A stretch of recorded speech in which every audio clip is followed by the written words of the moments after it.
what you've learned from going through this process. Because this process needs to be... It's a nightmare, I tell you, a nightmare.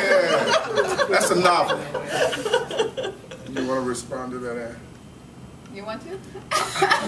We're going with common cause here. We now clearly understand the political process of local districts and how they disqualify petitions. If you don't sign things, if you don't add things, yeah, we've learned a lot about how the politics is played in, eliminating our petitions. Yeah, we've learned a lot, and we think there's some other things that can be done to improve the process because we're not naive and we're not stupid. There's a lot of discretion that's allowed at the Board of Elections, and in some places we saw it apply literally. In some places, people gave us a break. So yeah, there's a lot that we can learn from the process and how difficult it is. But let me say something Dan said. Don't underestimate the power of the people.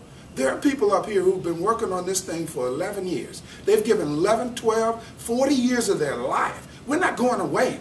This is going to happen sooner or later. You know, there's an old Fram commercial on oil. Pay me now or pay me later. This is going to happen because we're not going away. And it's going to happen also because it's the right thing to do.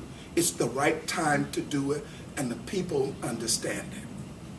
Is it possible, though, you obviously had to resort at some point to paid signature damage. Is it possible for the average citizens to accomplish this without going to professionals? Very hard. Virtually very hard, impossible, and we think that's one of the disadvantages of the system. But let me tell you, we have had an incredible network of volunteer signature gatherers with the League, with the other organizations. One of our star signature gatherers is standing right behind me today. Approximately how many did you gather? Just under 1,200. Yeah. So, you know, this is what I guess I want to say is, look, we all know that politics and elections, even at their best, are not perfect. But this is precisely the kind of reform that the initiative process was designed for. Partisan politicians, those who are currently in power, have no incentive to change the system. In fact, they have a conflict of interest, and their incentive is to hold on to the power to draw their own districts and those of their friends and cronies. And it is for precisely this kind of problem that direct democracy was originally developed at the beginning of the last century. Dan, let me take one more swing at this. John Husted took on his own part on this redistricting issue, a bill that I remember covering, and I think everybody up there supported. We were there. And I'm told that he would have loved to have kind of struck out in his own on this one too, but he's not. He opposes it. Did you ever have outreach to him? How did those conversations go? Oh, yeah, we did. And I'm sorry for not answering that aspect of, I think it was your question before. So, yes, we did. We reached out very early in the process. If it wasn't last year, it was the beginning of this year. Yeah. Okay. The League worked with him when he was Speaker of the House. The League worked with him when he was in the Senate. We met with him as recently, Catherine and I, this winter. We've worked with him a lot. Testified on his bills. We know exactly where he's coming from. He knows exactly where we are coming from. Our testimony on their bills didn't change anything. I will. I thought we had some really good ideas. They weren't coming our direction at all. And certainly we have spent a lot of time with Secretary Husted, and I think his thoughts on this are very helpful, and I would have never gone forward without understanding what he thought about it, at least. We don't agree, but we certainly have worked with him quite a bit.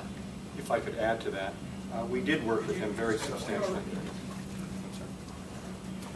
And introduce yourself, Dick. I'm Richard Gelder, Professor of Political Science Emeritus of Ohio State University.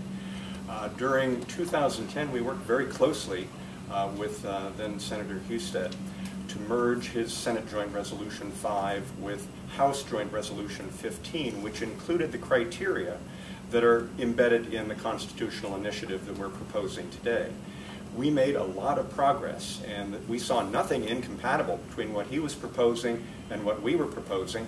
We thought, though, that just restructuring the panel, as he proposed, was not enough. We needed to have substantive criteria of fairness, competitiveness, compactness, and community preservation built in to this process of drawing district boundaries.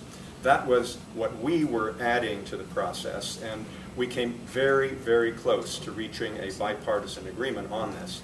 Time ran out, though, prior to the August 6, 2010 constitutional deadline, and we were unable to deliver the 60% of the Senate and 60% of the House to support this. So it is not that we are shunning working through the legislative process. It is certainly not that we are not willing to work with Senator Husted, or Secretary of State Husted now in particular. It's just that we tried that, it didn't work, and we finally concluded that we had to move away from the legislative process and deal with this through the initiative, and that's why we're here today.